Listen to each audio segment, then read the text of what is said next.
ఢిల్లీలో భారీగా వర్షాలు కురుస్తున్నాయి. ఏకధాటి వర్షాలకు నగరంలోని పలు ప్రాంతాలు జలమయమయ్యాయి. లోతట్టు ప్రాంతాలు నీట మునిగాయి.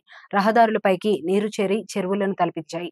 వరద బీభత్సంలో ఢిల్లీలో విషాదం చోటు చేసుకుంది. ఓల్డ్ రాజేందర్ నగర్ లో ముగ్గురు సివిల్స్ అభ్యర్థులు మృతి చెందారు.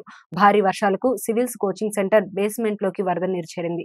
కోచింగ్ సెంటర్ బేస్మెంట్ లోకి లైబ్రరీలో చదువుకుంటుండగా ఒక్కసారిగా వరద రావడంతో అక్కడున్న వారికి ఏం తోచలేదు. క్షణాల్లో ముంచెత్తిన వరద ధాటికి నీట మునిగి ఇద్దరు యువకుడు మృతి చెందారు. అక్కడికి చేరుకున్న ఎన్డీఆర్ఎఫ్ బృందాలు ముగ్గురు విద్యార్థుల మృతదేహాలను వెలికితీశాయి. నీటిని బయటకు పంపి సహాయక చర్యలు సాగిస్తున్నట్లు అధికారులు తెలిపారు. ఈ ఘటనపై యూపీఎస్సీ అభ్యర్థులు ఆందోళన చెందుతున్నారు. బేస్మెంట్లను అక్రమంగా హాస్టళ్లకు, లైబ్రరీలకు ఉపయోగించడం వల్లే ఈ ఘటన జరిగిందని స్టూడెంట్స్ ఆరోపిస్తున్నారు. ఈ ఘటనపై 24 గంటల్లోగా నివేదిక ఇవ్వాలని సీఎస్ కు మంత్రి అతిశీ ఆదేశాలు జారీ చేశారు.